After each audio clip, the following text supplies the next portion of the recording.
Hey everyone, Achikah here, and it is finally time to announce the winners of Base Off Bon Appetit. So we had 6 absolutely delectable or disgusting entries, however you want to look at it.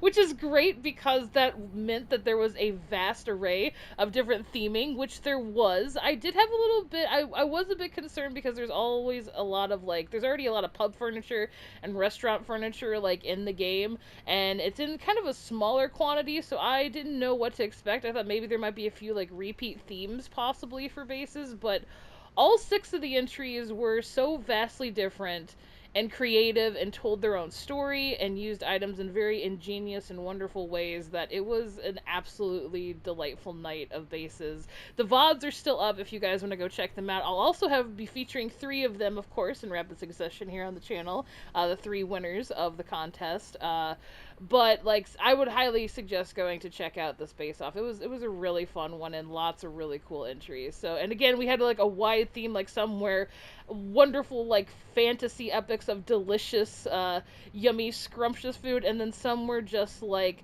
very gnarly and disgusting, like pustule filled, rotting instances, or blood was used, or there was some very questionable sushi. And one of them, it's great. It's such a fun time. So again, go check out the VOD. It was really cool. So yeah, I just wanted to say thank you first and foremost to all the contestants and everybody who came out and made Base Off so much fun. So yes, thank you guys again so much. But that's enough of me rambling. Why don't we get into the judging parameters, and then we'll get into the winners, why you guys are probably watching this video. So for the judging parameters, Base Off always has 5 main pillars that are judged equally across all fields. We have creativity, how creative, of course, the base is; craftsmanship, how well the base is put together, as in like straight lines, you know, floor planning, that kind of thing. Logic is how logical is your base for the lore and the story that you're telling, or the scene that you're trying to paint. So like, do these items belong there? Should this room have been next to this one, etc., that kind of thing. Storytelling is how immersive and enthralling the story or lore of your base is, if you choose to tell one. And, you know, like, that could be either visual storytelling, or it can be, like, an actual, like, narrative-driven, like, arc, too, as well. And then there's aesthetics, which is the overall visual presence of the base, so, like, decorative pattern usage, item usage, colors, composition, that kind of thing. So those are the main 5 tenets of Base Off, I would say. the 5 pillars of judging. And then we had a 6th factor, which is the yum category. I think it's how I decided to put it into my notes. And it's how creative and well executed your use of food and drink was for the base. And yeah, so that was the 6th category. It was a very close race. All 6 bases were like up there with one another. Pretty close. Like, according to my rubric, like the numbers were all like within at least like a 10 to 15 point ratio from the very top to the very bottom. So it was a pretty well spaced out and very competitive Base Off for this one. But I do have 3 winners for you guys. So why don't we start with 3rd place? And 3rd place we have Sailor Jupiter Makusei, and I hope I'm saying that correctly. Makusei, I think is how it's pronounced, with their Makusei flower shop. So this base was so beautiful and so much fun. It starts off with a flower shop, because so the base is supposed to be all of Sailor Jupiter's loves, kind of like her passions, and 2 of her passions are flowers and cooking. So there was a lot of food throughout the base, and there was a lot of flowers and vernal things, and it was just a really well put together and well paced base.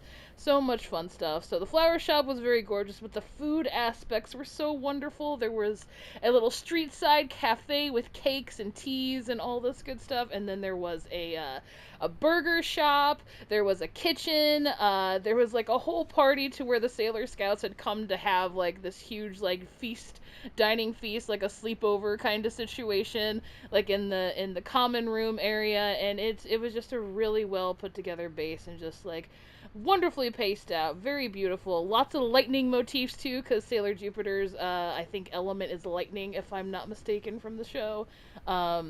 And the Burger Fool, what was it? Sailor Jupiter said that the Burger Fool was reference to Static Shock to pay a homage to another electric user, which I thought was so cool. There was like a delivery service too for some of the restaurants. It was just a really, really amazing base. So congratulations to Sailor Jupiter on your third place for this base-off. So next we have second place, and in second place we have I Onslaught with Normal House, which I think is the one of the most ironic names because I think there's anything normal about like everything like this house is not normal. Because so I Onslaught went the horror route of food and drink and made this amazing.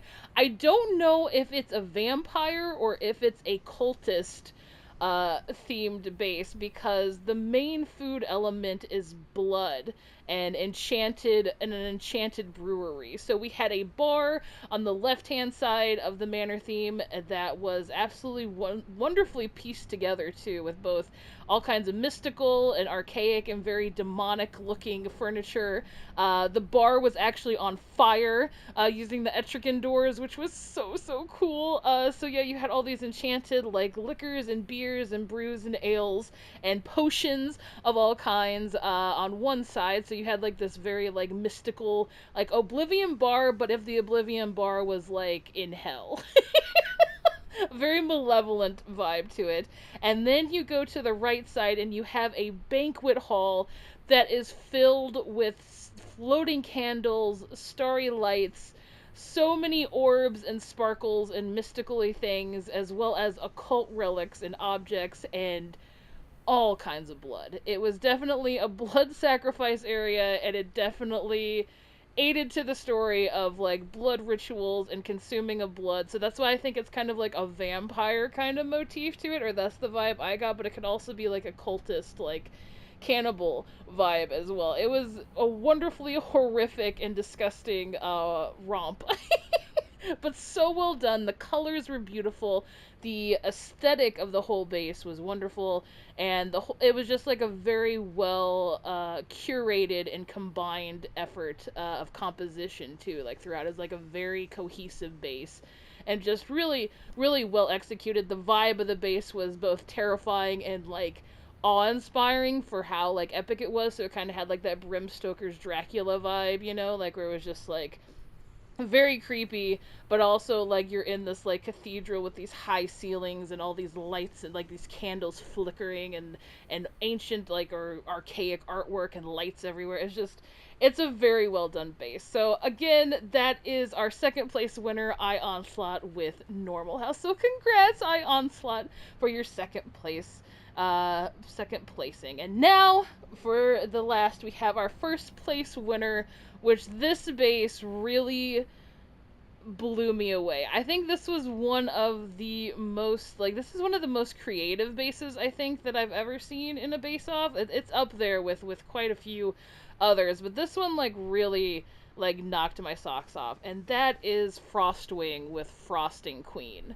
Because the use of the items, like, in this base were just so creative. So Frostwing had like a bunch of different the whole story is for us to make it to the Frosting Queen by going through this land of delectable foods, and as we go through this like landscape, each area has its own theming to it, and the use of items was just, like I said, absolutely incredible. The safety cones like that are in the game were used as giant candy corns. The pride banners were used as sour taffy strips. Like, it's basically a lot of different furniture were used as like giant pieces of food. So it's basically like we're going through a giant realm, like a Candyland. Like we're going through Candyland, and just again, like just the use of furniture. There's so many food items in the game, and to use actual furniture items to create this landscape of giant delectable foods and being very reminiscent of those foods.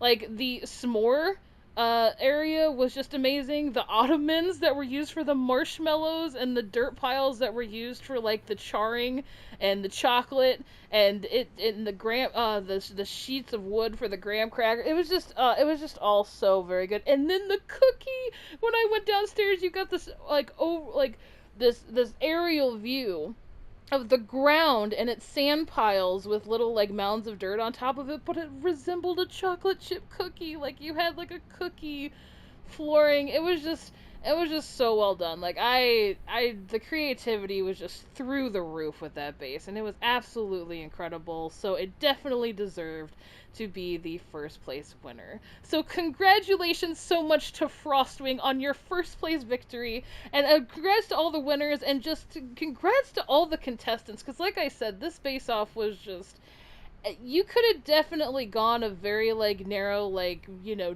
general route with like a bar or like a restaurant, but everybody had a story, everybody had, and it was just like all of them were vastly different. You guys should really like just like, you know, give yourselves like a round of applause, because they were some really wonderful bases, and I cannot wait to give you guys some tours in the future months coming up here on the channel. But the 3 winners will have their bases viewed the next 3 showcase times, so be on the lookout for that.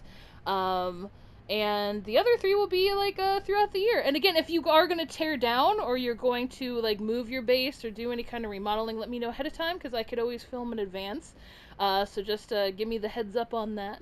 But yeah, and again, at the end of these base off videos, I always just like to say thank you to all the supporters, everyone who comes out to the live streams or encourages other people to join Base Off. I also just want to say, like, we had 3 newcomers to Base Off, which was really fun, so I really hope that you guys will participate more, because I loved your bases, and I cannot wait to see what else you have in store up your sleeve. Thank you to all the donors that make Base Off possible, to fund it, to get all these cool prizes. Speaking of which, all the prizes for the winners will be sent to you guys over hopefully this weekend, but probably before next. Hopefully before the next announcement video, I should have everything shipped out for you guys.